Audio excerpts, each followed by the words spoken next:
Hey everyone, it's Electra. I have a lot of things to say today that are going to piss people off, but I'm good at that. And I think if you're pissing people off, you're on the right track. So, in tonight's Sunset Chat, let's talk about what's happening. I don't want to address the events directly because it's too depressing. Um, I just saw a picture of the 10-year-old girl that was killed, and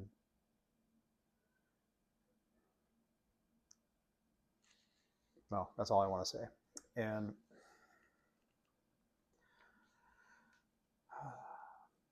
if this level of violence needs to be expressed in this country, a civilized country like we need to be needs to channel it into a avenue that can be expressed, uh, what used to be called a battlefield. I don't know, these days that's not really a set thing. If it's just urban fighting, it's going to be like Vietnam. It's just going to be guerrilla fighting, guerrilla warfare. But like what used to be called a battlefield in the Civil War, when a Union army met a Confederate army, they all lined up, they all fired their shots, they reloaded for about a minute, and then they fired another shot. And that's how it was back then. But they were in lines and they were very ordered. And of course, war won't be like that now. But um, I'm starting to feel like how it's possible that people want to go to war. And it seems like that's what we're being set up for. I think our society and our world is getting worse and worse every day for the purpose of making people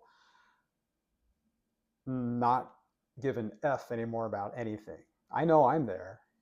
Are you there? Let me know in the comments, but I'm definitely there. I don't care. I don't care what happens to me. Like if if a 10-year-old girl like that is dying right now, like I would have died for her.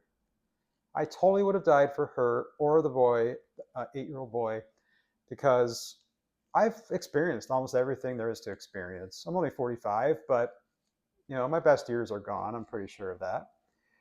Uh, and what I would be a narcissist to think that I somehow have a reason to live while those kids don't.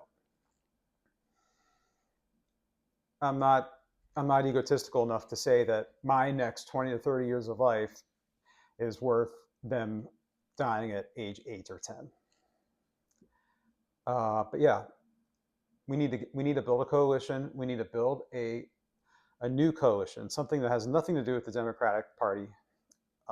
We're They're happy to join. We'd be happy for them to join us, particularly like AOC and Jasmine Crockett. The far left is more than welcome to join us. But as far as the establishment Democrats, no thanks. You stay in the Democratic Party and wither away into irrelevance because you are in no way meeting the needs of the moment.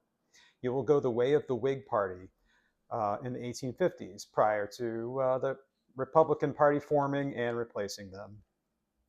And that's my goal, is to form some kind of new party to play the role of the Republicans in the mid to late 60s. Now I know I can't call it the Republicans, but we'll have to figure something out. In my opinion, the now so-called Republican Party are not Republicans at all. So I believe the name is up for grabs, but I would prefer that they're gone first, or we take control of that party back from the fascists and the Southern gun power that has taken it over and is now running our country. It is so obvious when nothing can be done about kids being killed in school or even in church. Like, I'm not even a religious person, but come on, like that is just the basic freedom of religion, right? I Just because I'm not all that religious doesn't give me a right to tell other people that they aren't, or they can't be, or that they should be scared to go worship if that's what they like to do.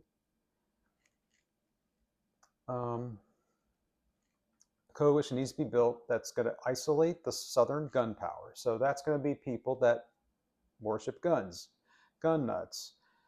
These people tend to have certain traits. They all hate the LGBTQIA plus group, of which I am a part, and You say that we all want destruction, and you're absolutely right. I want to destruct everything that you people represent in the South and the Southern gun power. I know people in the South are very normal people. I grew up in the South. I've lived in the South most of my life. I went to college in the South. I've spent most of my time in either Texas or Florida, or, well, I'll say Southern California, but that's not the South. Um,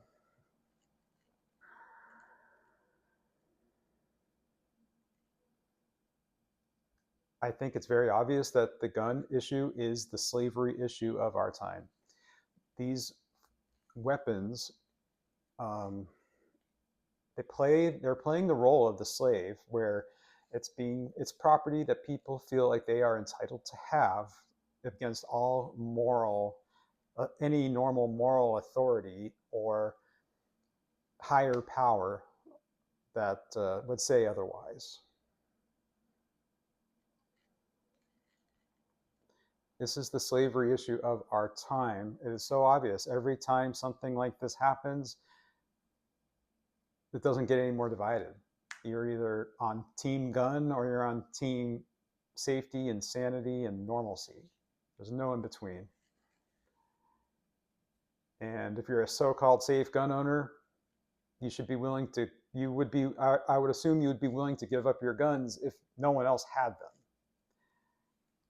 Because I'm convinced 80% of guns are owned because people are afraid other people have them, and it's like an arms race that is never going to end. And it's aided by the Southern gun power flooding our country with guns that they are producing at a profit. These are being made in facilities that are, well, I don't want to get into all that. The economics is a different time, but it's spread nationwide. But don't delude yourselves. It started in the South and it spread from the South, just like fascism started in the South and it's spreading to the whole country. Nothing. The Southern elites that fought for slavery for 80 years before the Civil War are now fighting for this. Make no mistake, they still exist, and they are fighting for what we are now up against. They are the forces that we must defeat. The Southern people, I can't say they're good or bad. Everybody's different. Every Northern person, I can't say is good or bad. Everybody's different. If you live in the South and you're from the South originally, I have no problem with you. I would have to judge you on an individual basis, just like anyone else. Just like Martin Luther King said, I judge everybody by their character and what's in between their ears.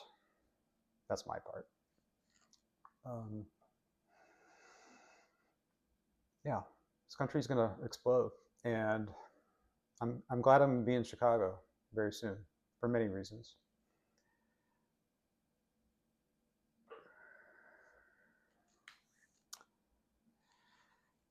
Yeah. I feel like I had a lot more to say, but I think it's already 8 o'clock, 8:09, and it's getting darker earlier. So please like, share, subscribe. I know I'm pretty dark lately, but I mean, how do you not be dark when things like this happen? Nothing new personally. I did speak to the one job that I'm hoping I get in Chicago, and no definitive answer yet, but I'm hoping either tomorrow or Monday. I'm packing up my stuff. I'm going either way. The job would be nice, but I'm not depending on it. I'm not going to let that decide if I move or not. But yeah, packing up's going good. It feels right, feels good. And I think that's it for now. Take care. Have a good night. I'll see you all in the next one, and bye-bye.